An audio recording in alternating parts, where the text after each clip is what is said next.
focused on right now to figure out what went wrong on an icy Toronto runway.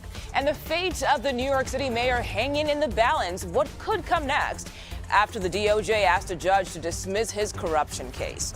And with Elon Musk's Doge handing out pink slips, we ask voters if they are worried about feeling the impact of federal cuts. Then, can AI save the Great Barrier Reef, the high-tech approach to protecting an underwater gem?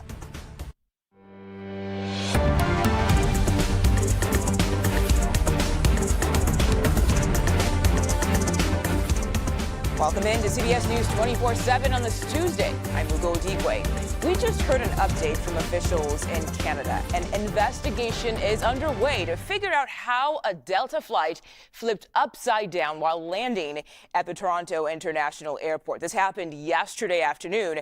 That flight was coming in from Minneapolis. Here's a look at the aftermath.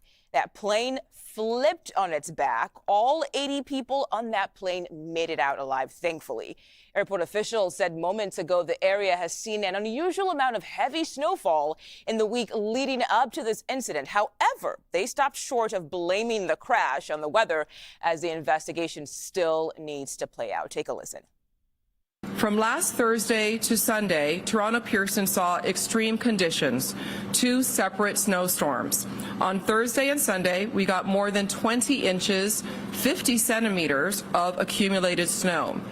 That is actually not typical. In fact, it is more snow within that time window than we received in all of last winter. A total of 19 passengers went to the local hospitals, with 2 more going to hospitals in the time period after.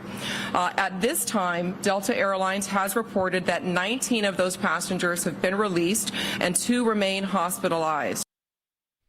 And footage here shows passengers getting off the plane as it's flipped upside down. And you can see airport emergency workers there. Some of them stepped in to help some of those people get out of the plane. CBS News correspondent Tom Hanson joins us live right now. Tom, I know you were likely out there listening to that press conference, and this is short notice for you. But what was your takeaway from all that was said?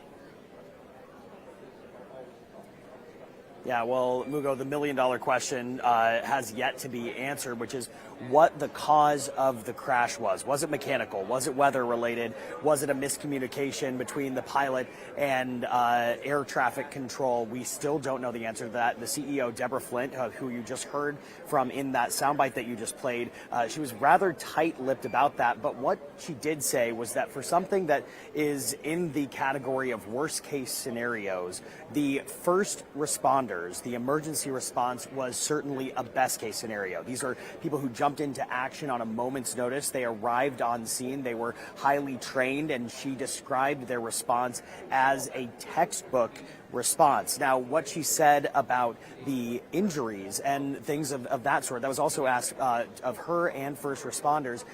They went on to say that a lot of the injuries may not have been life-threatening, but they were sounding pretty serious. Some spinal sprains, head injuries, neck injuries, and of that sort, which you can imagine if you're hanging upside down like a bat in this plane and you're trying to unbuckle, you're going to fall, your head's going to hit the ground first if you unbuckle, in any way other than the perfect way of landing on your feet. And so, this just goes to show, though, the quick response to get people out of harm's way, because another thing that we learned was that there was jet fuel all over the place that had leaked. And so, that's highly flammable, very dangerous, can be poisonous if breathed in for too long.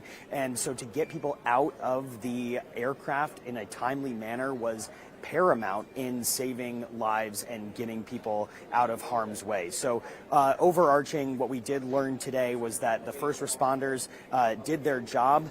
They performed valiantly. The other detail, of course, is the investigation will continue as long as the fuselage, at least, is on the tarmac. We anticipate that will not be cleared until Thursday at the earliest. And so those 2 long runways, the one that runs north to south, east to west, those 2 will remain closed while the aircraft is on the tarmac. Mugo. And Tom, you talked about the physical injuries there, but I can only imagine there's also the nerves, the fear moving forward about flying. So in light of all this, keeping in mind here that this is not the only plane crash we've talked about already this year, people are likely scared. Is flying still safe? That's the big question. Yeah, that's another huge question, and that's one that even when posed with all the all the empirical evidence out there, that I had anxiety about hopping on a plane to come here to cover this story. But, every expert that we've spoken to says that commercial flying is hands down the safest mode of travel.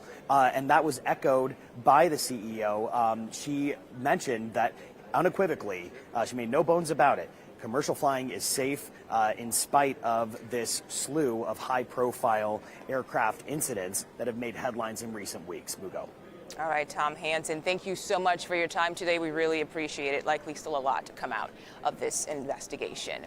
Let's go now to Ella Atkins. She's a professor of aerospace and ocean engineering at Virginia Tech. Ella, thank you so much for joining us. The first question is, how unusual is it for something like this to happen?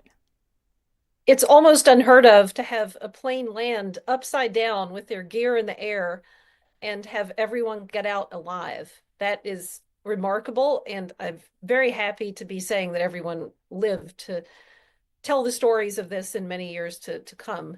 In terms of having an accident on landing, while it's extremely unusual for a commercial transport aircraft to have an accident on landing, and I want to echo that flying today is safe, and no one should hesitate to go to the airport and catch their next flight.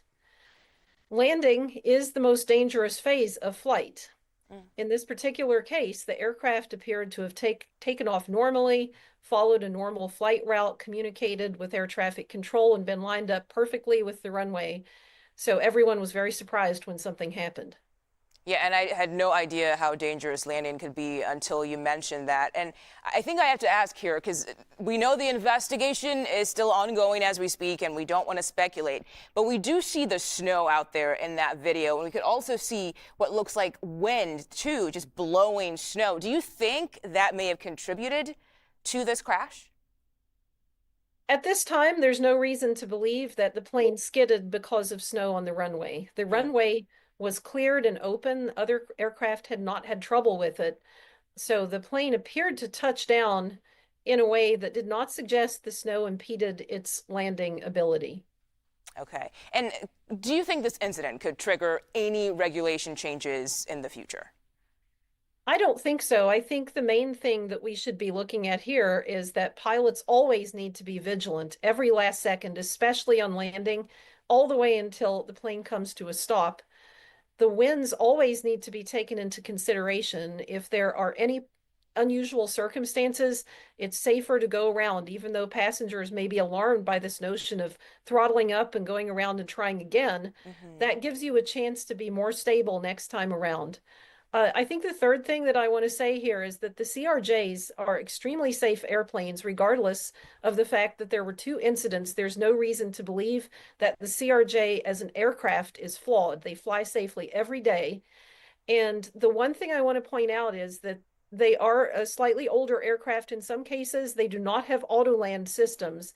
The auto-land system in this case could have at least made sure that the airplane was landing straight on center line at the right descent rate. And so that is a technology that should be considered as valuable for all commercial transport aircraft moving forward.